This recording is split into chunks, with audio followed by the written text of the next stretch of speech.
Hi friends, എല്ലാവർക്കും നമസ്കാരം. വിജാസ് വേൾഡിലേക്ക് സ്വാഗതം. ഞാനിന്ന് ഗോതമ്പ് പൊടി കൊണ്ടൊരു നെയ്യപ്പമാണ് തയ്യാറാക്കുന്നത്. അതിന് വേണ്ടി ശർക്കര ഉരുക്കി വെച്ചിട്ടുണ്ട്. അത് നമുക്ക് ജാറിലോട്ട് ഒഴിച്ചു. ചെറുതായിട്ട് ചൂട് ഉണ്ട്. ഞാൻ ഇത് ഉരുക്കി വെച്ചിരുന്നതാണ്. ഇപ്പം ഞാൻ ഇതിലേക്ക് വേണ്ടിയിട്ട് ഒന്ന് ചൂടാക്കിയതാണ്. ചെറിയ ചൂട് വേണം. ഇതിലേക്ക് 1 കപ്പ് ഗോതമ്പ് പൊടിയാണ് ഞാൻ ഇട്ട് കൊടുക്കുന്നത്. അതായത് 100 ഗ്രാമിൻ്റെ 1 കപ്പാണ് ഇട്ട് കൊടുക്കണം. ഇതിലേക്ക് 1/4 ടീസ്പൂണ് ബേക്കിംഗ് സോഡയാണ് ഞാൻ ഇട്ട് കൊടുക്കുന്നത്. 1/2 ടീസ്പൂണ് ഏലക്കപ്പൊടിയാണ് ഇട്ട് കൊടുക്കുന്നത്.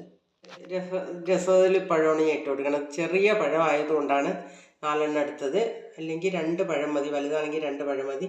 ഇതിലിട്ട് കൊടുക്കുക. ഒരു പിഞ്ച് ഉപ്പാണ് ഞാൻ ഇട്ട് കൊടുക്കുന്നത്. ശർക്കരയുടെ ആവശ്യം ഉണ്ടെങ്കിൽ ഒഴിച്ചു കൊടുക്കാം. ആവശ്യത്തിനുള്ള ഈ വെള്ളം ഒഴിക്കേണ്ട, നമ്മൾ ശർക്കര തന്നെയാണ് പാനിയൊക്കെ വെച്ചിട്ടുള്ളത്. അപ്പോൾ അത് തന്നെ ഒഴിച്ചു കൊടുക്കാം. ആവശ്യത്തിന് ഒഴിച്ച് അടിക്കാം. നമുക്ക് ആദ്യം ഇത് അടിച്ച് നോക്കാം. വേണമെങ്കിൽ കുറച്ചുകൂടെ ഒഴിച്ച് അടിക്കാം. അപ്പോൾ നന്നായിട്ട് ഞാൻ അടിച്ചെടുത്തിട്ടുണ്ട്. അപ്പോൾ നമുക്ക് ഇതൊരു ബൗളിലോട്ട് ഒഴിച്ചു കൊടുക്കാം. ഈ രൂപത്തിലാണ് അടിച്ചെടുത്തിട്ടുള്ളത്. ഇത് നമുക്ക് വെയിറ്റ് ചെയ്യാൻ വയ്ക്കാം. ഒരു 20 മിനിറ്റ് വയ്ക്കാം. അടിച്ചു വെച്ച മാവ് നന്നായിട്ട് റെഡി ആയിട്ടുണ്ട്. നന്നായിട്ട് പൊങ്ങിയിട്ടുണ്ട്. നമുക്കിത് തയ്യാറാക്കി. തേങ്ങ വേണമെങ്കിൽ അരിഞ്ഞിടാം, വേണ്ടെങ്കിൽ ഇടണ്ട. അങ്ങനെ നിർബന്ധമൊന്നുമില്ല. അപ്പോൾ നമുക്ക് ഈസി ആയിട്ട് എളുപ്പം നമ്മുടെ വീട്ടിൽ ഒരു 20 മിനിറ്റ് കൊണ്ട് തയ്യാറാക്കാം. അപ്പം ഞാൻ ആദ്യം തന്നെ ഒരു കടായി എടുത്തിട്ട് കൊടുക്കാം. കടായി ചൂടായിട്ടുണ്ട്. അതിലേക്ക് വെളിച്ചെണ്ണ ഒഴിച്ചു കൊടുക്കാം. അപ്പം നമുക്കിതൊന്ന് ഒഴിച്ചു കൊടുക്കാം.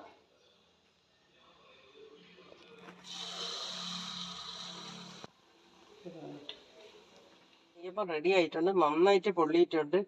ഒരു 20 മിനിറ്റ് നമ്മൾ വെയിറ്റ് ചെയ്യാൻ വെച്ചാൽ മതി. നല്ല സൂപ്പർ നെയ്യപ്പം നമുക്ക് ചെയ്തെടുക്കാം.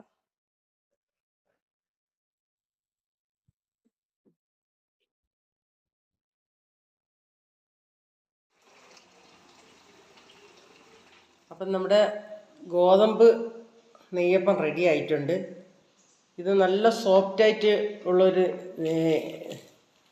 നെയ്യപ്പമാണ്. എല്ലാവർക്കും ട്രൈ ചെയ്ത് നോക്കാം. 20 മിനിറ്റ് കൊണ്ട് നമുക്ക് തയ്യാറാക്കാം.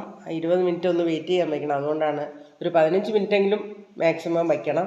അപ്പം എല്ലാവർക്കും ഇത് നല്ല സോഫ്റ്റായിട്ടിരിക്കും. ഇതാ നല്ല സോഫ്റ്റാണ്. അപ്പോൾ എല്ലാവരും ഇത് ട്രൈ ചെയ്ത് നോക്കാം.